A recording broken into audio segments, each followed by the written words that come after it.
গত বেশ কয়েকদিন ধরে অনেক ফোন কল পাচ্ছি, অনেক টেক্সট, এসএমএস এবং প্রশ্ন একটাই যে আমি কেন লন্ডনে বাংলাদেশ হাইকমিশনের যে প্রেস মিনিস্টারের পোস্ট এখান থেকে রিজাইন করলাম।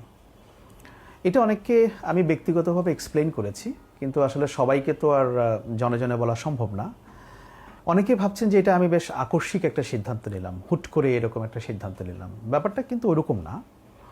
আমি গত বেশ কয়েক মাস ধরেই ভাবছিলাম যে আমি এখানে হয়তো আর কাজ করব না। কেন করব না সেটা হচ্ছে একটা বড় প্রশ্ন। আপনারা হয়তো অনেকে জানেন যে আমি প্রায় 22 বছর সাংবাদিকতা করেছি, কিন্তু আমি যখন লন্ডনে পৌঁছলাম, লন্ডনে পৌঁছে কয়েক সপ্তাহের মধ্যে আমি বুঝে গেলাম যে এখানে প্রেস মিনিস্টারের যে কাজ, এটা আসলে আমি করতে পারবো না, বা এই কাজটা আমার জন্য না। প্রশ্ন হচ্ছে কেন আমার জন্য না? আমার জন্য না এই কারণে, গত 1 বছর ধরে আমি এখানে অনেক চেষ্টা করলাম, দেখলাম যে এখানে কোনো প্রোডাক্টিভ কাজ সেই অর্থে নেই।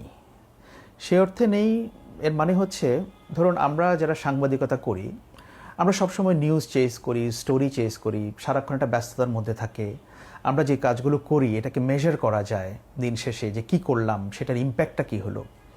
কিন্তু প্রেস মিনিস্টারের যে কাজ, এই কাজের কোনো ইম্প্যাক্ট মেজার করার সেরকম কোনো কিছু আমি দেখি নাই।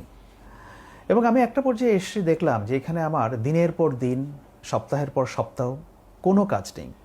আর আপনারা জানেন যে সরকারি যে কাজ, এটা তো একটা সিস্টেমের মধ্যে চলে। সেই সিস্টেম ভালো কি মন্দ সেটা অন্য হিসেব, কিন্তু সেটাকে ব্রেক করেও আপনি অনেক কিছু করতে পারবেন না। কিছু হয়তো করতে পারবেন, কিন্তু খুব বেশি কিছু করার সুযোগ এখানে নেই। এবং এই কাজ না থাকতে থাকতে আমার অলমোস্ট ডিপ্রেশনে চলে যাওয়ার মতো একটা দশা। কারণ যে আমি একসময় 10 ঘন্টা 12 ঘন্টা কাজ করতাম প্রতিনিয়ত, হঠাৎ করে আমি এসে দেখলাম যে আমার প্রতিদিন আমি 2 ঘন্টাও কাজ করছি না, কোনো দিন আমি 1 ঘন্টাও কাজ করছি না। একটা সময় আমার যেটা মনে হচ্ছিল যে আমার যে ব্রেইন, এটা মনে হয় নন ফাংশনাল হয়ে যাচ্ছে। আমি ক্রিয়েটিভলি কোনো কিছু চিন্তা করতে পারছি না। তার চেয়ে তো আরেকটা বড় রিজন, তো সেটা আমি নিজেই ব্যাখ্যা করেছি, যে আমার পারিবারিক এবং ব্যক্তিগত কারণে এখানে আমার থাকতে হবে ঢাকায়। এখন আমার কাছে যেটা মনে হয় যে এই প্রেস মিনিস্টার রোলটা বাইরে থেকে দেখে এটা অনেক কিছু মনে হয়, এটার একটা গাল ভরা একটা পদবি, শুনতে অনেক ভালো লাগে, কিন্তু বাস্তবতা হচ্ছে এখানে কাজটা কি। যারা অ্যাক্টিভ জার্নালিস্ট, যারা সত্যিকার অর্থে সাংবাদিকতার মাঠে থাকে বা সাংবাদিকতা করে, ইম্প্যাক্টফুল জার্নালিজম করে, তাদের জন্য এই পোস্টে এখানে কাজ করাটা এটা সুইটেবল না, এটা তাদের জন্য।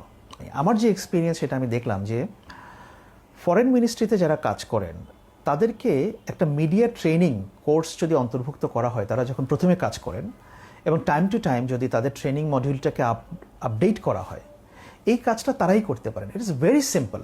এখনকার দিনে আপনারা জানেন যে ডিজিটাল প্ল্যাটফর্মের যে উত্থান এবং অন্যান্য বিষয়গুলো, এটার জন্য আসলে আমাদের আগের সিস্টেমে আর কাজ করলে চলবে না। সো গভর্নমেন্ট সিস্টেম তো এখনও সেই পুরনো অনেকটা রয়ে গেছে, কিন্তু এটাকে অনেক বেশি রিফর্ম করতে হবে। তো সব মিলিয়ে আমার কাছে মনে হয়েছে যে এই জায়গাটা আমার না। অনেকে এটার সঙ্গে অনেক রাজনীতিক বিষয়ে জড়াতে চাচ্ছেন, যে আমাকে সরকার থেকে বলা হয়েছে কিনা রিজাইন করার জন্য। না, আমাকে কোনো কিছুই বলা হয়নি। এবং আমি যে এখানে কন্টিনিউ করতে চাই না বা থাকবো না, এই বিষয়টা আমি মৌখিকভাবে আমি জানিয়েওছিলাম যাদেরকে জানানোর দরকার। এবং আমার কাছে মনে হয় যে সাংবাদিকতায় ফিরে আসাটাই হচ্ছে আমার আসল জায়গা, ওইটাই আমার জায়গা। আমি যা করি না কেন, ভালো করি মন্দ করি, লোকে প্রশংসা করুক নিন্দা করুক, সাংবাদিকতা থেকে কাজ করে সেই প্রশংসা এবং নিন্দা নেওয়াটাই হচ্ছে আমার কাজ, এবং সেখানেই আমি কমফোর্টেবল।